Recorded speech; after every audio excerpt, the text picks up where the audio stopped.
चूँकि इस्लाम इतना सादा और इतना अच्छा मज़हब है कि लोगों को पसंद आ जाता है। फैसला जब करता है कोई हिंदू कि मुसलमान हो जाए, इसका मतलब है कि उसके अंदर बहुत ज़बरदस्त ईमान है।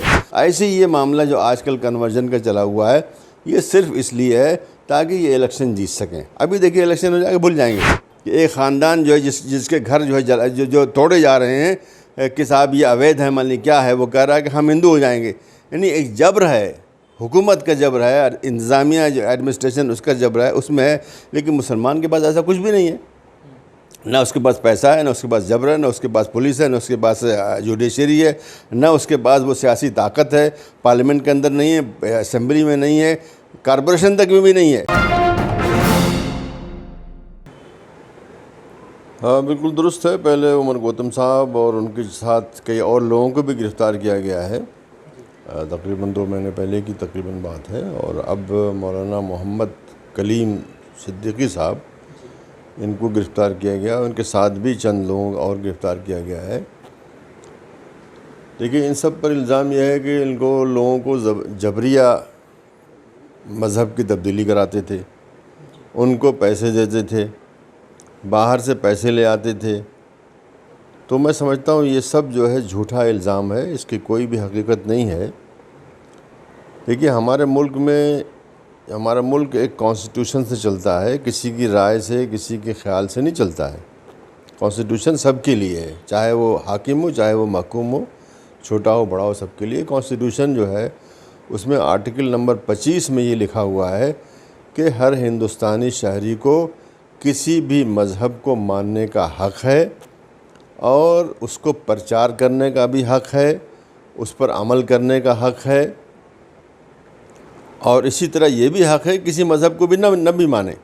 मतलब पूरी तरह से मज़हबी आज़ादी दी हुई है कि आप किसी को भी माने। इसलिए अगर कोई आदमी अपना मज़हब बदलता है और हिंदू से मुसलमान होता है, हिंदू से क्रिश्चियन होता है, हिंदू से बुद्धिस्ट होता है, कुछ भी होता है, ये उसका ज़ाती अमल है। हिंदुस्तान में जो हालात हैं आज़ादी के बाद से, और ख़ुसूसन पिछले जो 7 साल है, उसमें ये सोचना कि यहाँ का कोई मुसलमान जबरिया तब्दीली करा सकता है, ये इंतहाई यानी बेवकूफ़ी और मज़हक़ ख़ेज़ बात है। इसलिए कि मुसलमान यहाँ पर मज़लूम है, उनकी आवाज़ नहीं है, उनके पास जो भी वसाइल थे वो भी उनसे छीने जा रहे हैं, उनको डरा कर रखा हुआ है, उनकी लिंचिंग हो रही है, यानी हर तरह हो रहा है। इसलिए ये कहना कि मुसलमान यहाँ जबरिया करा सकते हैं, भाई अगर कहते हैं कि भाई पाकिस्तान में करा दिया, अफ़गानिस्तान में करा दिया, सऊदी अरब में करा दिया, तो शायद कोई यकीन करे। हालांकि ये भी बात अकल में नहीं आती, इसलिए कि हमारे दीन ने साफ साफ कहा ला इकराह फिद्दीन, कुरान शरीफ में लिखा हुआ है। यानी ये नहीं किसी की राय है, कुरान शरीफ में लिखा हुआ है कि दीन के मामले में कोई जबर नहीं है, कोई ज़बरदस्ती नहीं है। अब कुरान शरीफ में लिख दिया, उसके बाद मुसलमान कैसे कर सकता किसी को जब। लेकिन उसके बावजूद चूँकि इस्लाम इतना सादा और इतना अच्छा मज़हब है कि लोगों को पसंद आ जाता है। भाई हम क्यों जा कर के किसी मूर्ति की पूजा करें, हम क्यों जा कर के जो है वहाँ पे चढ़ावा दें, क्यों जा कर के हम जो है पुरोहित को, वो चाहे किसी भी मज़हब का हो, उसको जा कर के दान दें उसको। ये सब कुछ नहीं इस्लाम में, सीधी सीधी बात है। आप मस्जिद में जाते हैं, क्या किसी को दान देते हैं? कुछ नहीं देते, बिल्कुल अल्लाह का आपका अपना सीधा मामला है। तो लोगों की समझ में आ जाता है और वो मुसलमान होते हैं। ख़ुसूसन हिंदुस्तान में मुसलमान होना किसी हिंदू का, ये उसके लिए बड़ी परेशानी की बात है, बड़ी मशक्क़त की बात है। उसके लिए ये फ़ैसला जब करता है कोई हिंदू कि मुसलमान हो जाए, इसका मतलब है कि उसके अंदर बहुत ज़बरदस्त ईमान है और बड़ी ज़बरदस्त ख्वाहिश है कि एक सही मज़हब को अख्तियार करे, क्योंकि वो जानता है उसकी मुलाजमत चली जाएगी, उसके घर वाले उसको निकाल देंगे, महल्ले वाले उसको वहाँ नहीं रहने देंगे, यानी वो तंग हो जाएगा, परेशान हो जाएगा। और अमूमन देखते हैं हम, जो आदमी में मुसलमान हो जाता है, आप देखिए कितना बेचारा परेशान होता है, उसको निकाल दिया जाता है, उसको दुकान बंद कराई जाती है, यानी सब परेशान उसको करते हैं। इसलिए ये कहना कि हिंदुस्तान में जबरिया कोई हो सकता है, ये एक नामुमकिन बात है। दूसरी बात, असल में चूँकि मज़हब का मामला, प्रचार करना या किसी को दूसरे मज़हब में दाखिल करना, ये एक कानूनी चीज़ है। हमारे जो आर्टिकल 25 के तहत ये बिल्कुल प्रोटेक्टेड है, यानी कोई नहीं कर सकता, गलत है। लेकिन चूँकि हाकिम की नीयत ख़राब है, हाकिम इसको एक वेपन के तरीके से, एक असलहे के तरीके से इस्तेमाल कर रहा है उसको दूसरों के ख़िलाफ़। इसलिए कि उसका मकसद दूसरा है। उसका मकसद जो है पोलराइजेशन कराना है, इलेक्शन जीतना है, हेट पॉलिटिक्स से जो है नफ़रत वाली पॉलिटिक्स है उसको इस्तेमाल करके करना है। तो वो कुछ चीज़ें निकालता रहता है, कभी कुछ ये निकाल दिया, कभी लव जिहाद निकाल दिया, कभी कन्वर्जन निकाल दिया, कभी कुछ और भी दहशतगर्दी के मामले भी। ये नहीं कि दहशतगर्दी नहीं है, लेकिन बहुत सी दहशतगर्दी जिनका मुसलमानों को मुलव्वस किया जाता है वो बिल्कुल फ़ेक है, झूठी है और बिल्कुल ऐसी होती है, लच्चर होती है। इसलिए कि बस खाली एक मशहूर करना होता है, किसी को बदनाम करना होता है। ऐसे ही ये मामला जो आजकल कन्वर्जन का चला हुआ है, ये सिर्फ इसलिए है ताकि ये इलेक्शन जीत सकें। अभी देखिए इलेक्शन हो जाएगा, भूल जाएंगे, यही लोग भूल जाएंगे। और ये लोग जो है इन्होंने उसको ख़तरनाक बनाने के लिए एक कानूनी काम को गैर कानूनी बनाने के लिए उससे जोड़ लिया कि जबरिया है। जबरिया तो कोई भी काम गलत होता है भाई। जबरिया आप किसी से उसकी ज़मीन ले लें वो भी गलत है। जबरिया आप किसी से एक उसकी शर्ट ही छीन लें वो भी गलत हो जाता है। तो जबरिया हर काम गलत होता है। उसके साथ एक और जोड़ दिया कि बाहर से पैसे ले आए। भाई ये मज़हक़ खेज़ बात है कि हिंदुस्तान में क्या इंटेलिजेंस एजेंसियाँ नहीं हैं? क्या यहाँ पे हुकूमत नहीं? क्या हमारे सफारत खाने नहीं हैं? क्या उनको मालूम नहीं है कि दुनिया में जो 58 मुल्क जो अपने आप को इस्लामी कहते हैं उसमें से कोई भी मुल्क इस्लाम को फैलाने काम नहीं करता? मुझे नहीं मालूम, मुझे बता दीजिए, मुझे आप बता दीजिए कौन सा मुल्क है? पाकिस्तान है, सऊदी अरब है, इमारात है, लीबिया है, फ़लाँ है, दिमाग है, नाइजीरिया है, कौन सा मुल्क है जो कि इस्लाम को फैलाता? कोई नहीं फैलाता। बिल्कुल एक झूठी बात है। तो एक ऐसा चीज़ जिसको कि किसी भी मुल्क की सियासत में कोई भी हिस्सा नहीं है, वो तो बस अपने मुल्क में अपने हालात ठीक रखते हैं और बाहर से कोई तदखुल ना हो, वो सब चाहते हैं। उसके अलावा उनकी गद्दी महफूज रहे। उसके अलावा जो हमारी जो मुसलमान हाकिम है उन्हें कोई फ़िक्र नहीं है। तो ये सोचना कि वो यहाँ पर पैसे भेजेंगे इस काम के लिए, इंतहाई बेवकूफ़ी है। जैसे कि और कहा गया कि साहब शादियाँ करो हिंदुओं से, उसके लिए पैसा आता है खलीज से।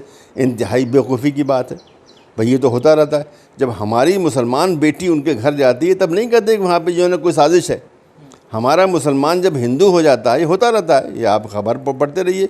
कौन सा दिन गुजरता है वहाँ पे पूरे मुल्क में कहीं ना कहीं से खबर आती है कि वो हिंदू हो गया, इसलिए कि जबर है। जबर वहाँ है इसलिए कि उसको गांव में रहने नहीं दे रहे हैं, उसके नातका बंद कर रखा है, परेशान कर रखा है। अभी मैंने देखा कि एक ख़ानदान जो है जिसके घर जो है जो तोड़े जा रहे हैं कि साहब ये अवैध है, मान ली क्या है, वो कह रहा है कि हम हिंदू हो जाएंगे। यानी एक जबर है, हुकूमत का जबर है, इंतज़ामिया जो एडमिनिस्ट्रेशन उसका जबर है, उसमें है। लेकिन मुसलमान के पास ऐसा कुछ भी नहीं है। ना उसके पास पैसा है, ना उसके पास जबर है, ना उसके पास पुलिस है, ना उसके पास जुडिशरी है, ना उसके पास वो सियासी ताकत है। पार्लियामेंट के अंदर नहीं है, असेंबली में नहीं है, कॉरपोरेशन तक में भी नहीं है। तो इसलिए ऐसा कहना कि मुसलमान जबर कर रहा है, ये तो एक मज़ाक़ खेज़ हंसने वाली बात है। तो क्या इस तरीके की कार्रवाई करके कहीं दहशत का माहौल बनाना है मुसलमानों के दिलों में? और सब सारी जो पॉलिटिक्स यहाँ चल रही है, दहशत का माहौल आम लोगों में, सिर्फ मुसलमानों में नहीं, दूसरों में भी, कि मत बोलो ये हुकूमत है, इसके ख़िलाफ़ मत बोलो, कुछ भी कर डाले। कोरोना में इनका निकम्मापन जो है सारी दुनिया ने देख लिया, सारी दुनिया ने इनके ऊपर जो थू कर दिया, फिर भी कह रहे हैं कुछ भी नहीं हुआ। अरे भाई, तो चाहते हैं कि दुनिया में यहाँ के लोग भी वही कहें, हम भी वही कहें, दूसरे लोग भी कहें। और कोई भी बोलता है, दूसरे लोग भी बोलते हैं, मुसलमान के अलावा दूसरे लोग भी बोलते हैं, उनके साथ भी यही हो रहा है। क्या ये सब जो भीमा कोरेगांव के लोग पकड़े गए वो सब जो है वो सब हिंदू हैं। और भी लोग पकड़े गए हैं। अभी यूएपीए में जो लोग पकड़े जा रहे हैं, उमर खालिद तो ठीक है मुसलमान नाम का ही है, लेकिन वो असल में मुसलमान नहीं है इस माने में। लेकिन दूसरे और हैं इसमें बहुत से जो कि हिंदू भी इसमें शामिल हैं। जो कोई बोलता है तो इनका तो ये है कि हमारे ख़िलाफ़ मत बोलो, आप खामोशी से मुंह बंद करके बैठ जाइए अपने घर के अंदर, कुछ मत बोलिए, कुछ मत लिखिए, फिर आपसे कोई तारुज़ नहीं होगा। लेकिन अगर आप लिख रहे हैं, बोल रहे हैं, बाहर आ रहे हैं, प्रेस कॉन्फ्रेंस कर रहे हैं, मीडिया से बोल रहे हैं, कुछ लिख रहे हैं, कुछ सोशल मीडिया पे है, आपकी वेबसाइट है वहाँ भी लिख रहे हैं, तो फिर आपके लिए मुसीबत है। फिर आपके घर जो है रेड भी हो जाएगी, फिर आपके ख़िलाफ़ FIRs बहुत से हो जाएंगे। आप घूमते रहिए, परेशान होते रहिए, आपका सारा वक्त और पैसा इसी में ज़ाया हो जाएगा। तो ये तो उनकी पॉलिसी है ही है। लेकिन जैसे जैसे इलेक्शन करीब आता है उनको और परेशानी बढ़ जाती है कि हम इलेक्शन कैसे जीतें। अब इन्होंने किया तो कुछ भी नहीं, यानी यहाँ की इकॉनमी बिल्कुल जो है ठप है। यहाँ पे जो है कोई भी जॉब क्रिएशन, मतलब नए जॉब इन्होंने वादे किए थे, एक भी पैदा नहीं हुआ, बल्कि उल्टा है। आज जो ये कहा जा रहा है कि 40 साल में इससे बुरी हालत कभी भी नहीं थी। दुनिया में बाहर कह रहे हैं, यहाँ पे तो बहुत सब कुछ ठीक है, इसलिए किसी की हिम्मत नहीं है। लेकिन बाहर के जो एजेंसीज़ हैं, वर्ल्ड बैंक है, ये लोग हैं, दूसरे जो बड़े बड़े पर्चे हैं, न्यूयॉर्क टाइम्स, वॉशिंगटन पोस्ट, वो सब लिख रहे हैं, इकोनॉमिस्ट है, सब लिख रहे हैं कि हिंदुस्तान इंतहाई बुरी हालत में इस वक्त है।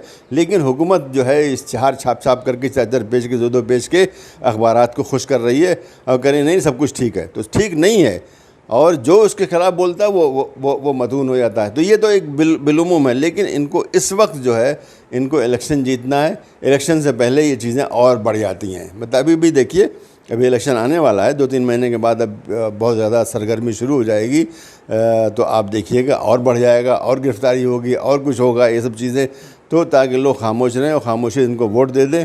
लेकिन मैं समझता है कि हिंदुस्तान के अवाम ने बहुत कुछ देख लिया, नोटबंदी खुद देख ही लिया इन्होंने, GST को देख ही लिया, और किसानों के साथ क्या हो रहा है वो देख ही लिया। किसान जो है, क्या उनकी आप बात नहीं सुनेंगे? मतलब किसान पे तो ये मुल्क कायम है। आप जो खा रहे हैं पी रहे हैं इस मुल्क के अंदर इतना सस्ता, मतलब यहाँ जो आपको जो सामान मिलता है, दाल चावल रोटी वाला ये जो चीज़ें मिलती हैं दुनिया के मुकाबले में कीजिए तो ये तो कुछ भी नहीं है।